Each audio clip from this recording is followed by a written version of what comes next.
wonderful humans. Thank you for being here. It's Wednesday, it's 7 o'clock. That means it's time for another Wednesday weekly workshop where you get to ask Drew anything.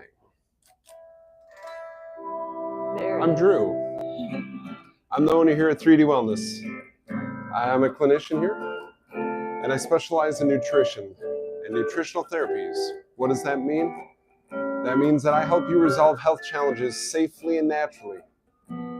Got more than 16 years of experience doing this kind of work. And every Wednesday at 7 o'clock, we go live so that all of you can chat in your questions or call in your questions and get the info that you need to achieve greater health. So thank you for being here. If you didn't already know, this wonderful guitar that I'm incredibly fortunate to have, that's Indy. So if you ever hear me referring to Indy, that's the guitar. If this is your first time here, thank you so much for being here. The way these go is you chat in your questions, whether you're on Instagram or YouTube. We have the incomparable Two Boots Lori LeClaire here with us. Reading your chats. So you can get answers to the questions. I'll use Mr. Doodles. That's what we call the dry erase board here. And it's starting to feel like we have a name for everything in the office. We don't. Don't worry. Chat in those questions. As long as there are questions rolling in, we will be pumping out answers up here on the dry erase board. And if you would rather not chat in your question, you can always give us a call. Phone number's right here. The phone lines are live. We'll take the question. We'll get you an answer. And you can sit back and watch in complete anonymity. Okay? I always like to start with talking about a couple of things that I thought were interesting this week in clinic. First one is multivitamins. I really don't like most multivitamins, and I wanted to talk about it because multivitamins are still pretty popular.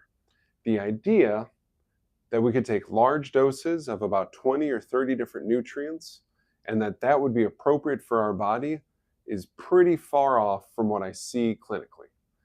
Typically, people need custom combinations of different nutrients. Their body's chemistry, what their body is made out of, what their body is up to, is incredibly unique. So grabbing a product off of a shelf designed to cover all your needs, unless it has your name on the label and says, this is the Tamara multivitamin, or this is the Jonathan multivitamin, which probably doesn't exist. It's not made for what you need specifically, so I'm not a huge fan of multivitamins. The exception, of course, is if it's a multivitamin that gives you a huge diversity of nutrients in really, really small amounts.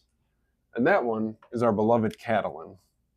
So the standard process supplement that started it all. What I love about that is it has 250 known nutrients in it. And it's just super small doses of all of them. It's just trying to fill in the gaps. It's not trying to be your one and done supplement. This leads me into prenatals. Same concept. Oh, here's this pill that has all the things you need to help your body grow a child in a healthy way. Look, I'm all about healthy babies. 100% for that, okay? My concern is that these prenatals, again, are not designed for unique chemistry. So what we want to do is get in here, get a customized program. What does your body need uniquely? And I want to make sure that we are getting you folate, not folic acid. Folic acid gets the line through it.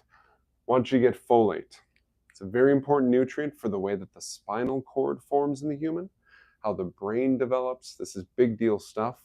And I really want to make sure you're not only getting the right source of the nutrient, but also the right amount for your individual needs. So that came up this week. Arthritis, especially in the hands in people this week. And it was people who were laborers, use their hands a lot for things. Some people who don't. There's a lot to be said about arthritis in terms of what we see on the hair tissue mineral analysis.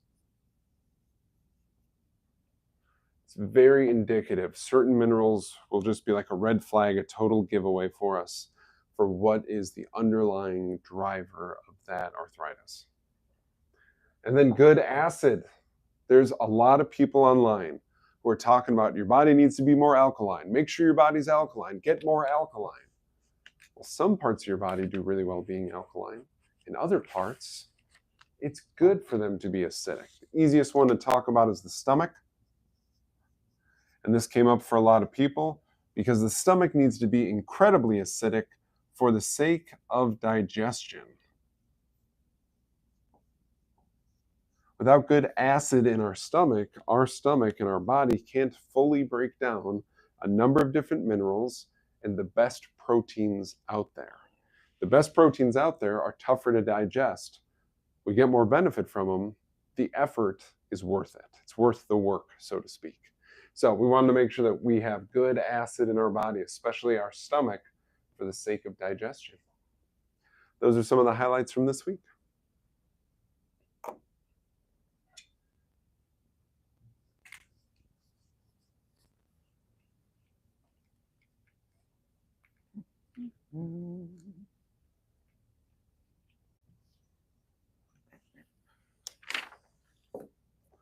All right, Two Boots, any questions rolling in? Not at this time. Okay. You're always good for a question or two. Yeah, I've got something here. I learned something new this past week that I feel compelled to have us educate our listening audience about, and that has to do with how your average dishwashing soap, when it's mixed with the chlorine and tap water, it actually produces chloroform. Ah, gross. I don't know if you knew that or have heard of that before. No, and I'm trying to brush up. I'm trying to go back to chemistry and think about chlorine plus what equals chloroform. There's an ingredient called triclosan. Yeah. There's an antibacterial. Yep. It's in a bunch of hand sanitizer products. It used to be in different body care products. It's not allowed in as many as it used to be.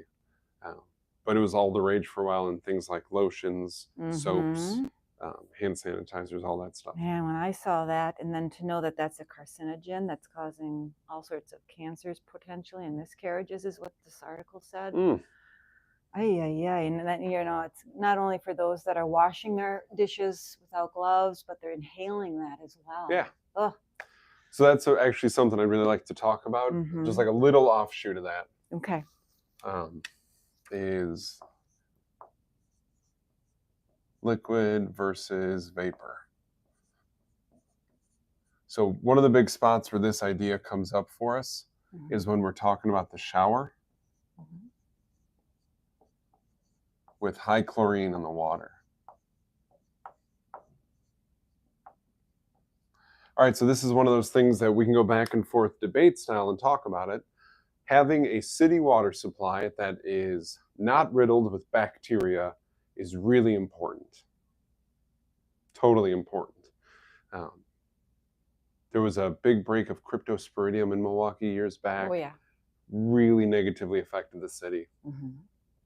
Disrupted a lot of people's lives. So I don't want to just sound like I'm going to bash chlorine this whole time. But I want us to have some awareness on it. So I like clean water. I like water that isn't riddled with bacteria. And when you're dispersing water across hundreds of square miles, it makes sense that you have to use some very potent things to accomplish that. All that being said, when you're in the shower, you have that steam going, and some of the chlorine from that water is in that steam, and you're breathing it in, and it's like mainlining chlorine. It gets delivered much more directly compared to if you're just washing your hands in it. Another time this comes up a lot, and it's the liquid form that's a big deal, is when we're brushing our teeth.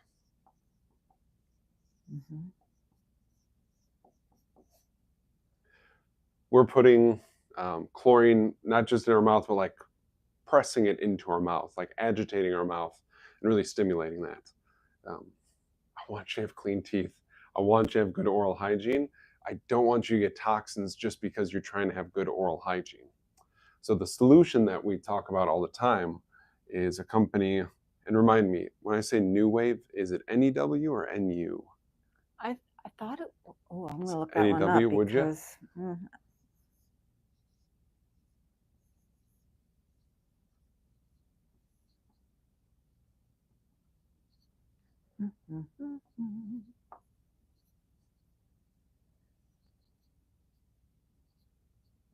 It is NU. Thank you. I thought so.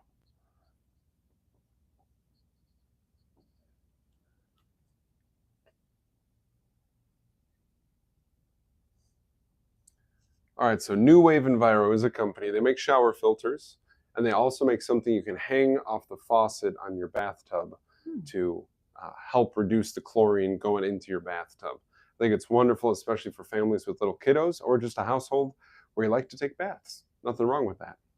But I recommend heading over to their website. If you know you have chlorine in your water, and get one of their shower filters, and if you do baths, do a tub filter also, just to decrease the amount of chlorine that you're getting driven into your body. Now, chlorine is pretty gnarly. We want to make sure we don't get exposure. Excuse me, let me rephrase that. We want to avoid exposure whenever we can. This is a really easy way to reduce the exposure. You know, I'm seeing it spelled both ways, so I'm confused. Oh. Okay. I have a feeling it's actually the NEW. Yeah. Okay. And maybe the NU is a knockoff or something. Ah, okay. Then go NEW, everybody. Yeah, the NEW looks more familiar to me anyway. Yeah. Good question. And then, on the topic of things like hand soaps and dishwashing detergent and all that stuff, shorter, it's just like food. Yep. Shorter lists are better. Less ingredients. Good.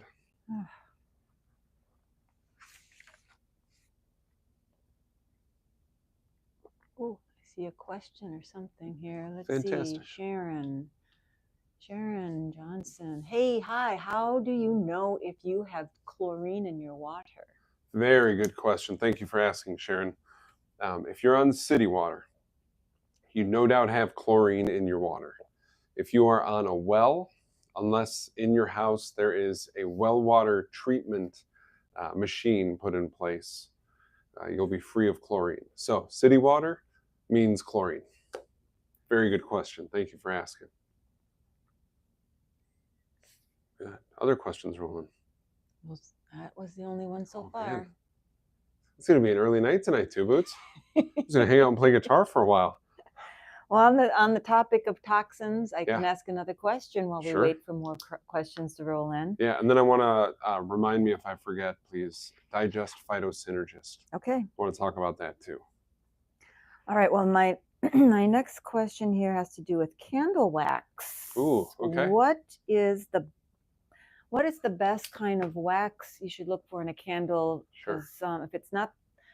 If it's that toxic black stuff floating up from a candle, that's kind of sooty. Yeah. That's not what we want in the air. Yeah. So what should the wax primarily be made of? So the first thing I'm going to recommend is that you avoid soy candles. Okay.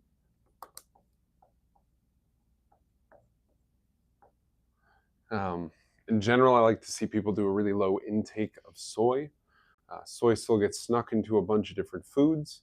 It is especially common in a number of different prepackaged bars. So when you go down the grocery store aisle that has like the breakfast bars, the granola bars and all that stuff, you can flip over a couple of them, look for any breakfast bar or snack bar that says, now with high protein. It's almost a guarantee that there will be soy protein isolate in that product. Soy protein isolate is a very inexpensive protein because it's very poor quality. You can pack a lot of it into a small space, but the amount from the protein that your body actually retains is a very small percentage. And then your body just has more waste to deal with after receiving less benefit.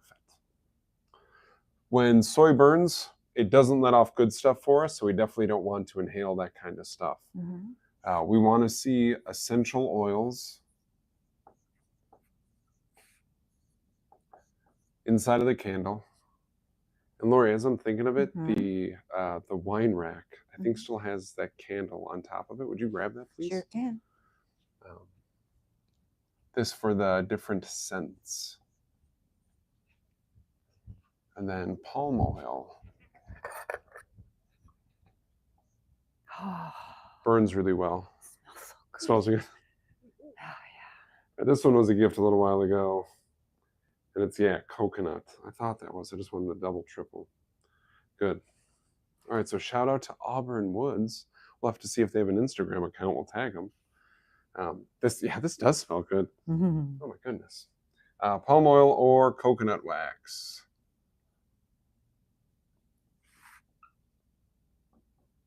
Now, I don't want to mince words. When you burn anything, it releases some funky stuff. But when we burn palm or coconut, we get less funky stuff than when we burn soy. So it's still not perfect. It still smokes. Breathing in smoke is not ideal for your well-being. But what we're looking to do is reduce the amount of stress on the body. Okay. So Auburn Woods would be one example of candle company if you're looking to get one. And they're right here in Wisconsin. So I've seen also paraffin wax is sometimes used and beeswax. Yeah, beeswax would be better than paraffin. Okay. Yeah. Good. Other ingredients that you saw? Another one sometimes is rapeseed. Rapeseed. Yeah, wax. rapeseed oil is one of those junk oils, so we'd want to avoid that. That would be in the category with soy. We'd avoid rapeseed. For the record, also when you see that on different food products, rapeseed oil does not tolerate high heat very well. So if you see it on potato chips or different treat foods, avoid it. Look for an option that has tallow or lard, coconut oil, avocado oil. Excuse me. Ooh. All of those would be much better. Okay, good. There you go. Lori, do you remember who gifted us that candle? Yes, Teresa. Teresa, of course, Teresa. Teresa finds Our good stuff like Teresa, that. Yes. Then she's the lamb hookup around here. She finds very good lamb patties, and all that stuff. Okay, let's see. Sharon has some more questions here. Great. Let me get to that. Let's see. Sharon wants to know what can I eat before going to Pilates without her kitchen working, right? Yeah. There's more. Hold on. I was going a couple Lara bars, but not enough. Doing a couple of those, not getting enough food to sustain me. Yeah. In a workout. Yeah, absolutely. Good question.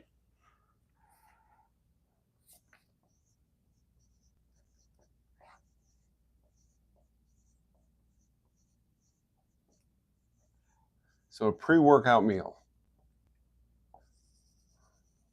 When we eat food, a lot of blood in our body gets shifted over towards our digestive tract because our digestive tract needs that blood supply to actually function optimally. So we want to make sure that we eat the food far enough in front of the workout that we don't have a bunch of blood in our guts that it can go to our muscles. Okay. So first things first, ideally, we would be 30 or more minutes before. If you can get around an hour, even an hour and a half, that'll still keep you stable for your workout. But there will be less blood going to your guts, and that means there's more blood to go to the muscles that you're working. Okay? We want to get around 20 grams of protein before we go work out. So Sharon mentioned Lara bars. Very tasty. Definitely going to help us get our fat and our carbs, but they're pretty soft in terms of protein. So what I like to do is make sure we get 1 to 2 scoops of collagen.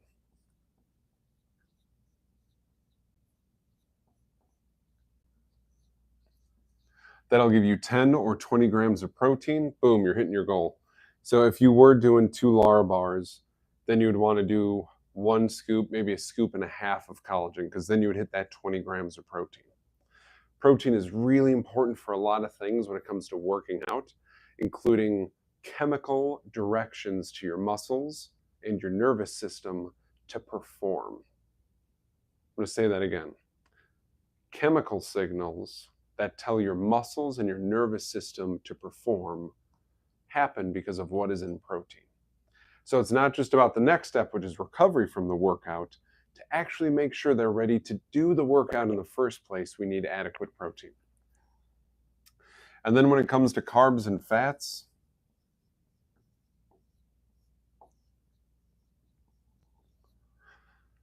I like to see a 2-to-1 ratio. The ratio is more important because the size of the person and the type of workout they're going to do will dictate the volume. And I'll give you an example. If you had a 250-pound guy who's going to go lift heavy weights for an hour, he's going to eat way more food than somebody who's going to go hit the stair climber for 20 minutes. They're both good workouts. They're both totally great workouts, but one is going to involve a lot more fuel. For something like Pilates, and Sharon, I'm aware of your general stats, height, weight, etc., all that stuff. I would think that 20 grams of carbs would do it with 10 grams of fat. I do think that is pretty close to what 2 Lara bars is going to give you. I'm not totally sure. I'm sure flavor influences that.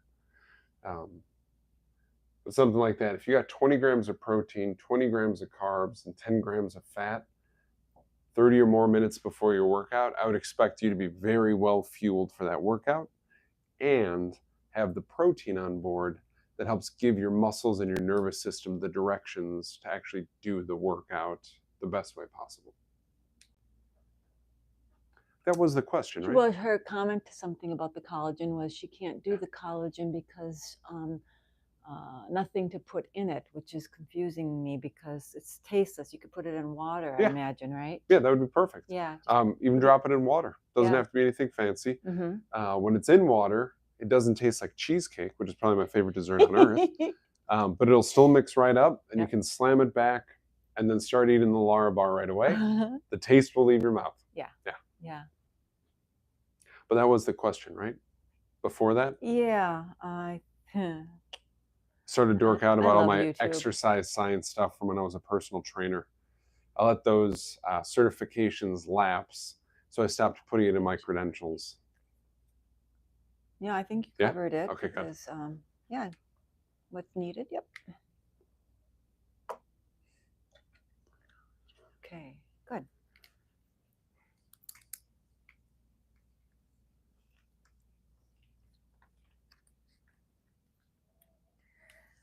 And then our friend Zara has a question. Zara, right on.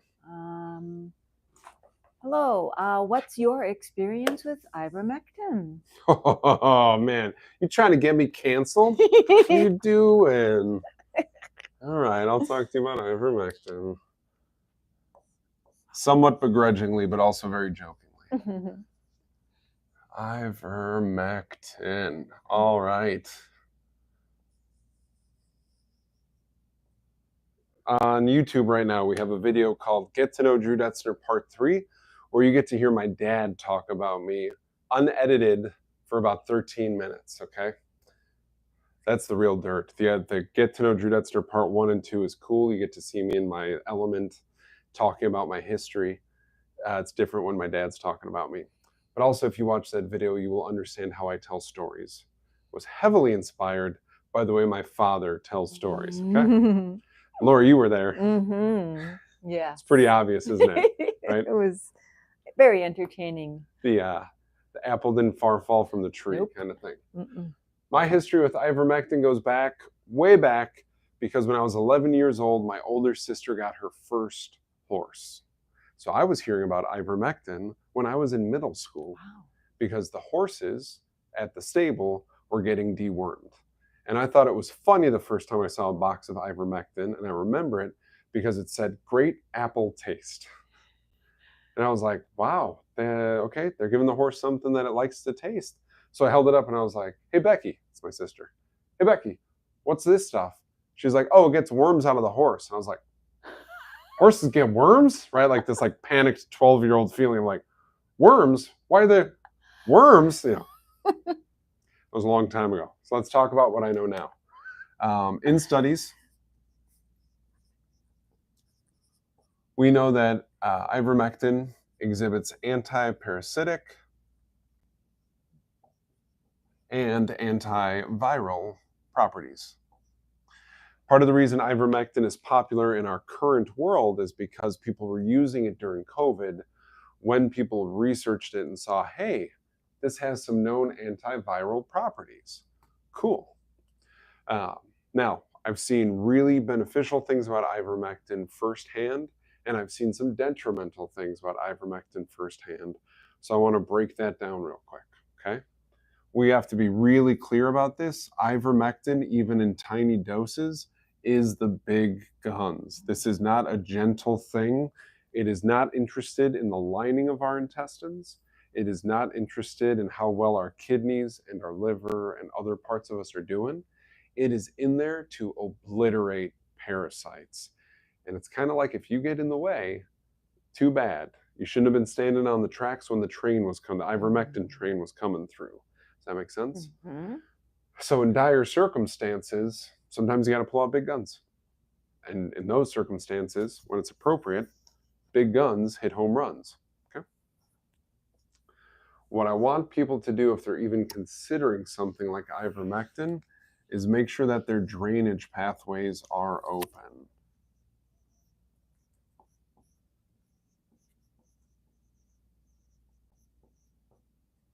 When the drainage pathways are not open, that's when I've seen firsthand that people got really sick from taking ivermectin. I should clarify real quick. I'm no longer talking about horse paste. I'm talking about prescription ivermectin in tablet form that you get from a licensed provider. Just to be clear, I'm not suggesting horse anything for any of you. Okay, good. With that being said, when we've seen trouble with ivermectin, the drainage pathways were not fully open. During COVID, I got a number of new clients who came to me because they took ivermectin, and then they got all jazzed up and they needed somebody to help unjazz them, kind of thing. Okay. Quick reminder, our drainage pathways are kidney/bladder. That's one. Our bowel, our lungs, and our skin. Okay, those are the primary drainage pathways. So if you're even considering ivermectin, are you drinking enough water that you urinate at least 4 times a day? Do your bowels move at least once a day very easily without any kind of bowel stimulant? So that includes products like Bowel Mover that I'm a really big fan of, but Bowel Mover has herbs in it that stimulate the bowel to move. Before I have somebody even consider ivermectin, I want to know their bowel stimulates itself once a day, minimum every day. Okay. Lungs, you got to be doing breath work. You absolutely have to be doing breath work. When we break down fat cells, the vast majority of the release of what was in the fat cells from our body is through the breath. When we're taking ivermectin and we're breaking down different immune challenges inside of our body, we're going to have some fat cells die off also. We can just expect that to happen. We have to be doing breath work regularly to make sure that those lungs are trained to do a high volume of garbage removal. If you have questions on breath work, the book Breath by James Detzner, we've spoken about it a bunch on here. It's a wonderful book, incredible resource. And then skin. Before I even have somebody consider ivermectin, I have to know that they sweat every day. I want to see those sweat glands in the skin working. It's not just about cooling your body. It's about making sure that your skin can let things go. Because different types of immune challenges can be harbored in tissue in the skin or in different tissues that are nestled within the skin, like circulatory tissues. All the tiniest blood vessels that are in our skin at the surface can harbor things like viruses. I want to know that when those viruses start to break down because we took a potent antiviral, that when there's waste from that process, that it does have a quick out, that your skin is able to move things out easily. If we have drainage pathways open, you're peeing at least 4 times a day, your bowels are moving without stimulation every day, you do breath work, and you sweat every day, now we can discuss ivermectin. Okay? At that point is when I'm like, great, you could find a licensed healthcare provider and start a dialogue with them about using ivermectin. My favorite aspect of ivermectin is actually not its anti-parasitic action, even though that's its primary thing. It's that when it comes to viruses, it's really good, it's really effective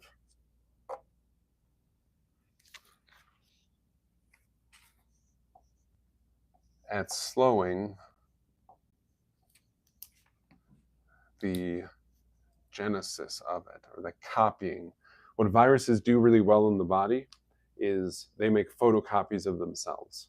And they produce and they produce and they produce, and they like to stay out of the limelight. They try to not draw attention to themselves until they have photocopied themselves enough time using cells in your body that they have a strong enough number that they feel like they can make a move. Oh, the phone's ringing. I love it.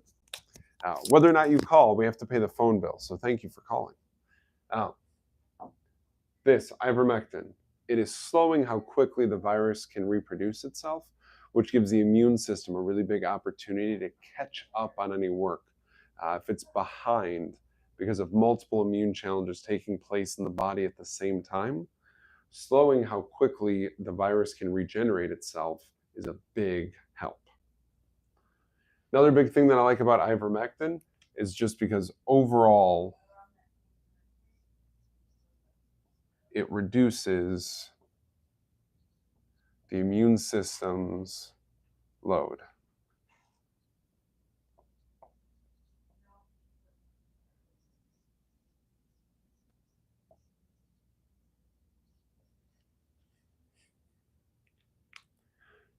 I've spoken about this in some other videos. It's a good concept to understand. If your immune system has $5 to spend every day on fighting different types of immune challenges, as soon as you have $4 worth of immune challenges in your body's just $1 away from something going really wrong and some immune challenge really being able to get a hold of you and really mess you up. So anytime we can do something that reduces the immune system's workload, I tend to be in favor of that because I know immune systems are dealing with hundreds and hundreds and thousands of different challenges every single day. Now, it's involved in digestion. It's making sure our skin is a good set of armor. We're breathing in things all day, and our immune system is responding to threats from all those different sources. So in general, I like things that help decrease immune system workload. Something as potent as ivermectin, we have got to see the drainage pathways are wide open and fully functional first, because it is big guns. And I really don't want you to start breaking down a ton of immune challenge and getting a ton of waste accumulating in your body, and it all backs up, because that makes a new set of problems. So yeah, maybe you fought a virus really successfully, but now your liver is all stressed out because there's all this waste it has to clear. Or maybe your gut's all jazzed up and now you're not pooping right. Like, I don't want to just exchange problems. Let me know if that answered your question.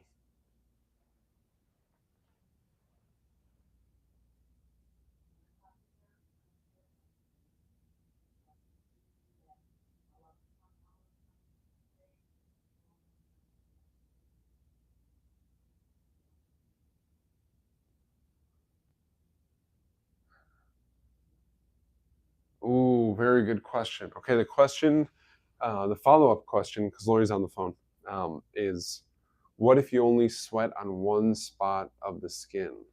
Oh, something's going on with your skin then. We got to make sure you're sweating evenly across your entire body. Let's talk about that a little bit.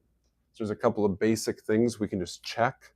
Sometimes making sure you sweat evenly across your body is a really simple thing.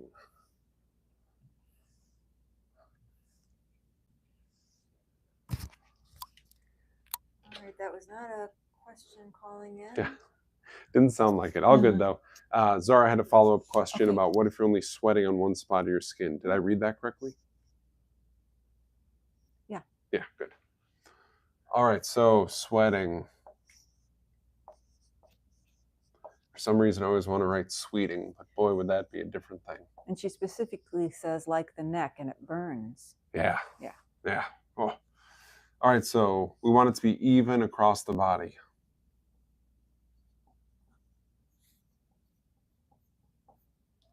One of the easiest ways to help facilitate this is making sure that we are good on our potassium level in our tissues. So I always recommend a hair tissue mineral analysis to check the potassium.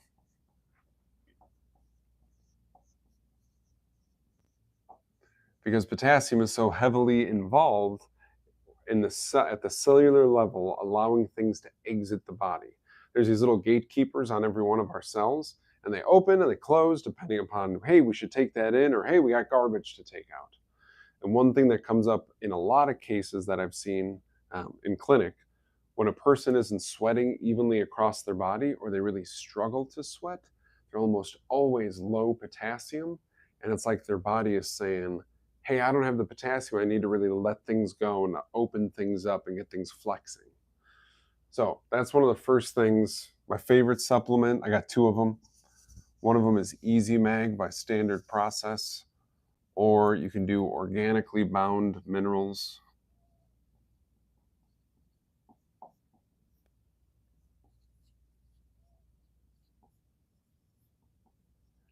Also by Standard Process. What I say about these two on the topic of sweating, you go through one bottle of whichever one, and by the end of that bottle, you'll know if your sweating issue is related to potassium, because in one bottle of either of those, it would have it addressed. Which feels like a pretty safe thing to me, like a pretty easy, hey, give it one bottle. Mm-hmm.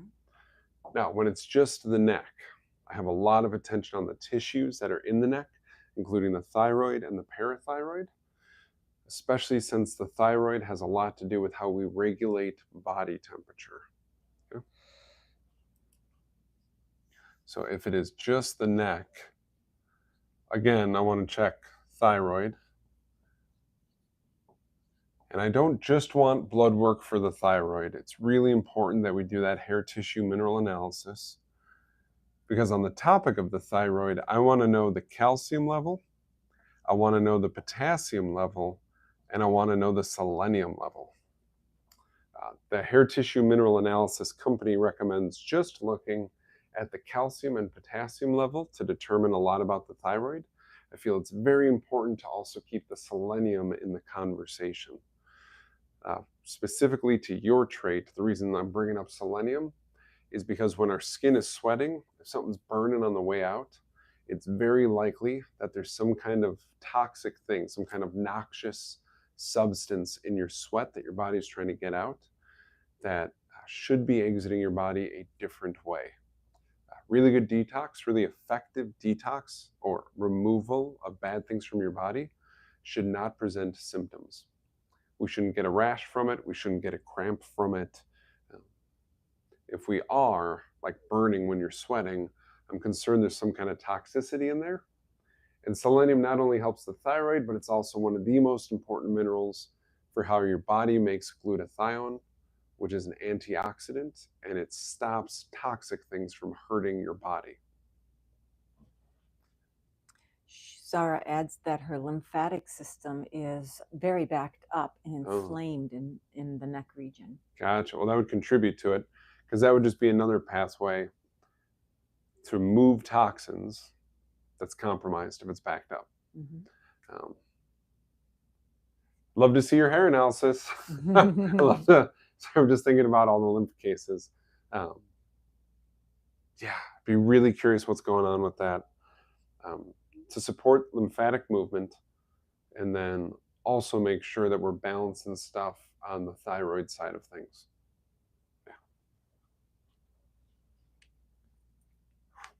Yeah, sweating is really important to do daily.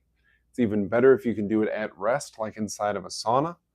But what matters most is that you sweat every day. It's easier to do in warm weather months and warm weather regions. But please keep in mind that you can always put on 2 hooded sweatshirts before you go for a jog. You can always wear winter socks and 2, long underwear with the fleece-lined joggers when you go to work out, whatever it takes to really get you sweating. All right, we've got another question here on YouTube from Nick A. Nick. He says, Drew, I've been very busy this summer coaching my 2 kids softball and baseball. I hope they're playing well. Working with the teams and running drills. I've noticed at the end of the day, my right shin swells. Oh, okay. Right shin swells. Let's talk about Nick's right shin. So I'm going to call that lower leg swelling.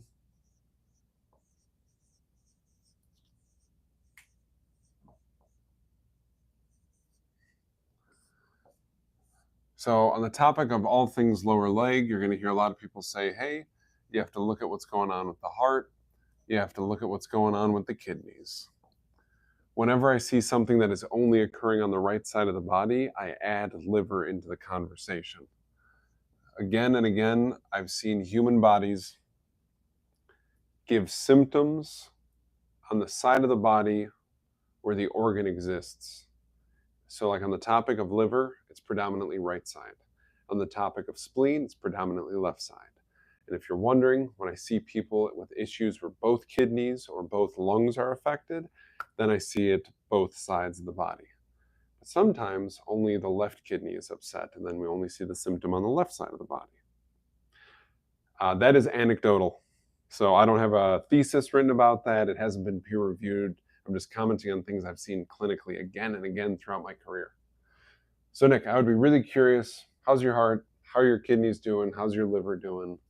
I'd want to check in with those things. The other thing I want to think about is that the shin has muscles. And those muscles go up the front of the leg. And as coach, and I don't know how old your kiddos are, but if you're doing a bunch of kneeling because you're responsible for pitching, you may be pulling something in your lower abdomen or your hip or your thigh that's getting strained or is just tight and is not giving. And then the shin muscle has to be the one that gives, but it's getting pulled up on and then it's irritated because of that. So I want us to keep that in the conversation also. Those muscles might be getting pulled a funny way, either from something above the chain or it could be something going on with your foot. Mm-hmm. And then I also want to make sure that you aren't just getting mosquito bites or something like that. Because I can't see you right now, so I just want to be like, am I covering all the bases? So I'm just going to put bug bites. Just to make sure that you didn't accidentally kneel on an anthill or something or all that. So I'd want to check those things. In general, when we see inflammation in the lower legs, my favorite supplement to use is called AC carbamide.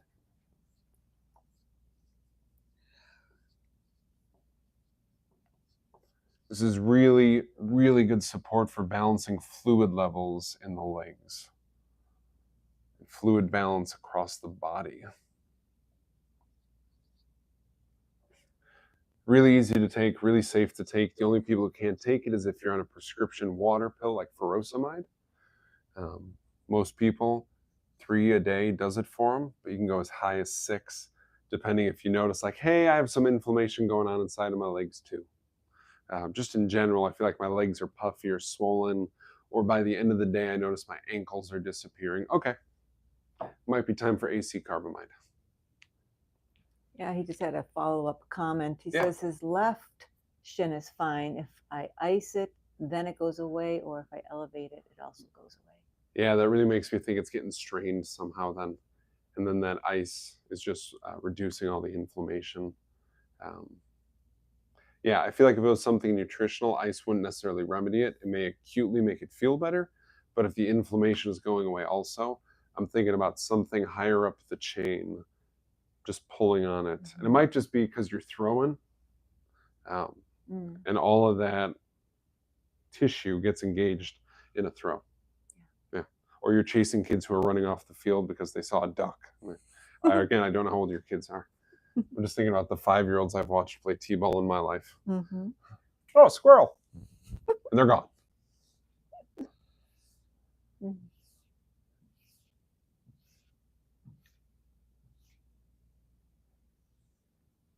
Cool. Other questions rolling in? No, not at this time, but I know you wanted to talk about this one. Yes, thank you. Mm-hmm. All right. I hope some of you know about this product already. It's called Digest Phytosynergist. I'm going to write this up on the board. I got to use green. It's a Medior product. I don't know if it is the official color of Medior, but green should be.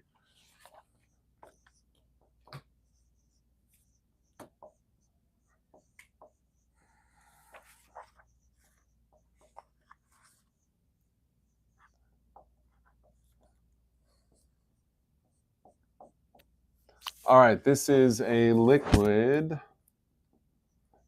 herbal product.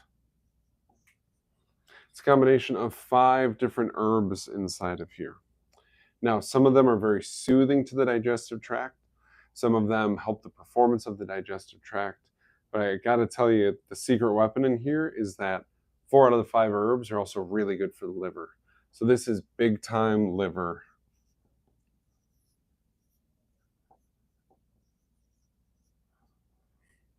We got chamomile to start it out.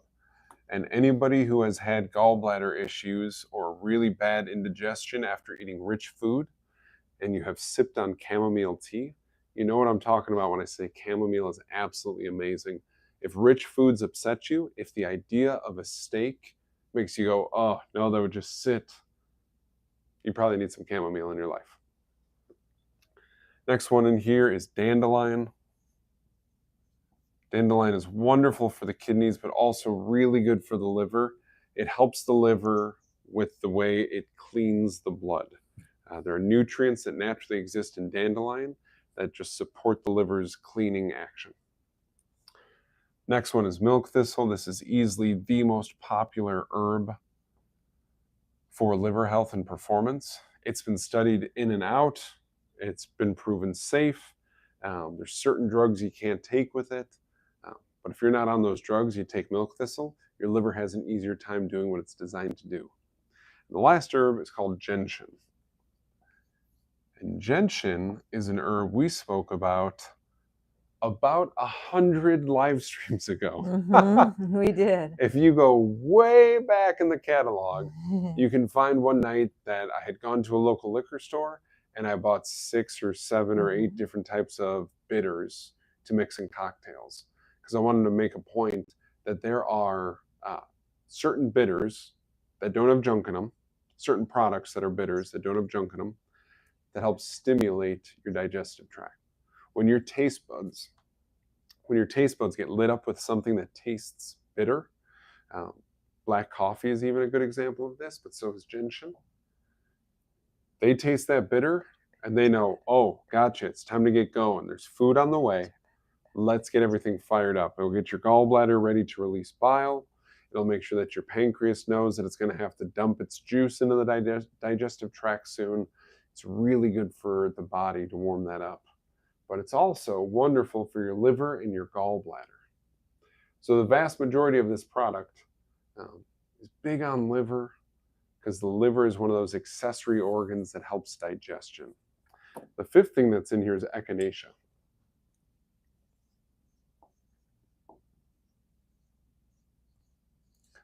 And echinacea has long been used for immune support.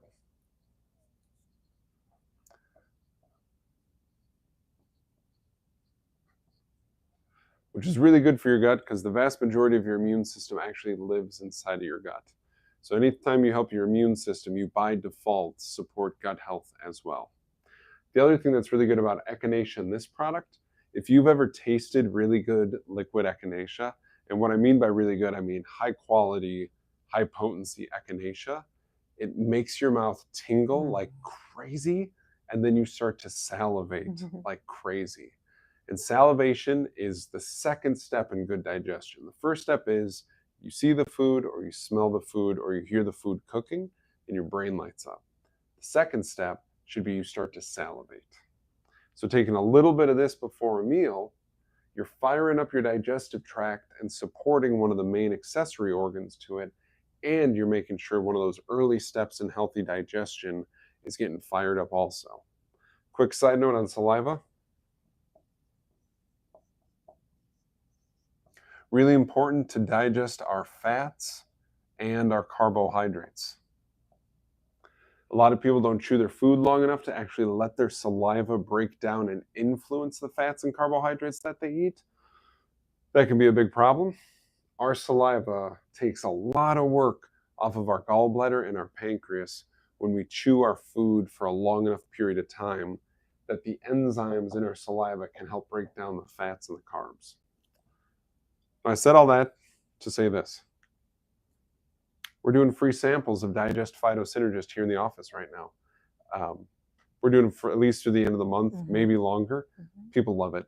People absolutely love it. We have some people who are starting to buy bottles of it because they're like, I tried that. I went home. My tummy felt great. I didn't realize my stomach was a little bit upset until it started to feel better. I don't know if you've ever had symptoms like that. I didn't realize how tired I was until I got a few good nights of sleep. And then I realized, oh, I had been really tired for a few days. Right. But we're doing free samples. Again, it always feels like I'm trying to trick people. No purchase necessary, no hidden whatever. You don't have to tell us your social security and your credit card number. If you want to try this, just stop by the office when we're open. We have a bottle of it mixed up, ready to sample out with these cute little paper cups. Mm-hmm. Yeah. That's Digest Phytosynergist. Yeah, really good. Use it with a bunch of kiddos also. Very easily hidden in the lemonade, just for the record. Nice to know. All right, we have no other questions coming in. Right. This was good. Mm-hmm. First, I was like, are we done for the night? Then we got some really good questions. Started rolling in. Many, many thanks to you. Mm-hmm. All right, you wonderful humans. We're going to be back next Wednesday. Our YouTube subscribership is at an all-time high, which is absolutely incredible. Our Instagram follower, not subscriber, is also at an all-time high. Totally wonderful. But we can't do this without you. So, until next Wednesday, I want you to do something really important. I want you to stay well. Because your health is really, really important. If you have any questions at all, at any point in time, please reach out to us. We got our email up there. We got our phone number out there. Thank you for being a part of this. We will see you next Wednesday.